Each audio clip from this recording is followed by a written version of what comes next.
अस्सलामु अलैकुम वरहमतुल्लाहि वबरकातुहू। प्यारे नाजरीन, आज मैं आपको बताने वाला हूँ कि जब हम मुसलमान किसी जानवर का गोश्त खाते हैं तो पहले उसको शरई तौर पर ज़बह करते हैं, फिर उसके बाद उसका खून बहने देते हैं, फिर कहीं जा कर के उसका गोश्त इस्तेमाल में लाते हैं, उसका गोश्त खाते हैं। तो ये शरई तौर पर इस तरीक़े से ज़बह क्यों करते हैं, यकबारगी उसको हलाक करके उसका गोश्त क्यों नहीं खाते हैं, जिस तरह के दीगर मज़ाहिब के लोग उस यकबारगी जानवर को हलाक कर देते हैं और उसका गोश्त खा लेते हैं।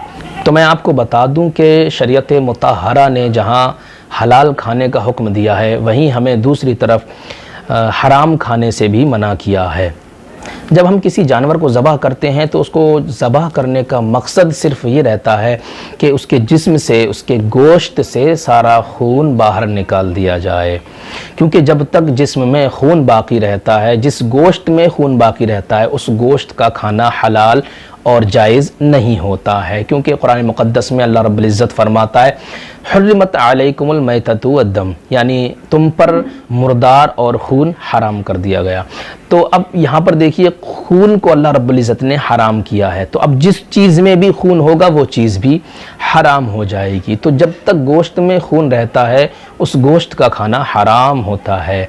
हम शरई तरीक़े से जानवर को ज़बह पहले इसलिए करते हैं ताकि उसके शरियानों में मौजूद, उसके गोश्त में मौजूद सारा खून बाहर निकाल दिया जाए। जब उस गोश्त से खून बाहर निकाल दिया जाता है तो वो गोश्त पाक हो जाता है, साफ़ हो जाता है, उसका खाना हलाल हो जाता है। अच्छा, तो शरई तौर पर ज़बह करने से जानवर के जिस्म का सारा खून कैसे निकल जाता है? तो साइंसदानों का कहना है कि जब जानवर को ज़बह किया जाता है तो उसके दिल और दिमाग का कनेक्शन और राबता उसके जिस्म से बाकी रहता है, और जब तक दिल दिमाग का कनेक्शन और राबता रहता है तो दिल धड़कता रहता है। और साइंसदानों का ये कहना है कि जब तक उस जानवर का दिल धड़कता रहता है, जब तक कि उसके गोश्त में मौजूद सारा खून बाहर ना निकल जाए।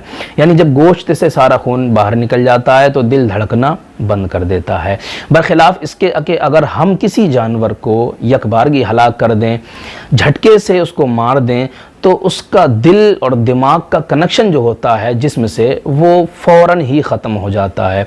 अब उसका दिल धड़कना बंद हो जाता है। जब दिल धड़कना बंद हो जाता है तो जिसकी वजह से उस गोश्त से खून का इखराज हो रहा था, वो खून का निकलना बंद हो जाता है। जब वो गोश्त से खून का निकलना बंद हो जाता है तो वो खून उसी गोश्त में जम जाता है। जब वो खून उस गोश्त में जम जाता है तो लिहाजा खून उसमें बाकी रहा, और जिस चीज़ में खून होता है वो चीज़ हलाल नहीं होती, क्योंकि जब खून हलाल नहीं है तो उसमें गोश्त में जब खून मौजूद है तो वो गोश्त भी हलाल नहीं होगा। दूसरी तरफ डॉक्टर्स का ये कहना है कि जब खून उस गोश्त में जमा रहता है, बाकी रहता है, ठहरा रहता है, तो वो खून जो होता है, वो खून उस गोश्त को ख़राब कर देता है। फिर उस गोश्त को अगर खाया जाए तो उससे तरह तरह की बीमारियां पैदा होती हैं। तो शरई तौर पर ज़बह करने का मकसद क्या रहता है कि जानवर को इसलिए शरई तौर पर ज़बह किया जाता है, उसके गोश्त से सारा खून निकल जाए। जब खून निकल जाएगा तो वो गोश्त पाको साफ़ हो जाएगा, वो शरई तौर पर भी पाको साफ़ हो जाएगा और उससे बीमारियां भी पैदा नहीं होंगी। फिर दूसरी तरफ सवाल ये होता है कि जानवर को इसलिए ज़बह किया जाता है ताकि उससे खून निकल जाए, उसका गोश्त जो है वो पाको साफ़ हो जाए। फिर मछली को ज़बह क्यों नहीं किया जाता? मछली को डायरेक्ट यूं ही चीर फाड़ करे उसको बनाकर क्यों खाते हैं? जिस तरह दीगर जानवर को ज़बह किया जाता है, इस तरह मछली को भी ज़बह करना चाहिए ताकि उसका खून भी बाहर निकल जाए और वो पाको साफ़ हो जाए। तो देखिए, साइंस ने इसका भी इंकशाफ कर दिया कि मछली जब तक पानी में रहती है उसके जिस्म में खून बाकी रहता है, उसके जिस्म में खून का दौरान बाकी रहता है। लेकिन जैसे ही मछली पानी से बाहर आ जाती है, उसका जो खून गोश्त में रहता है, वो गोश्त का खून धीरे धीरे करके उसके मछली के मुंह में एक चीज़ होती है जिसे एपिग्लॉट्स कहते हैं, उस स्पेस में जाकर के सारे जिस्म का खून जमा होना शुरू हो जाता है। तो मछली के जिस्म का सारा खून एपिग्लॉट्स में जाकर के जमा होता है। तो इस तरह मछली का सारा गोश्त खून से पाक और साफ़ हो जाता है।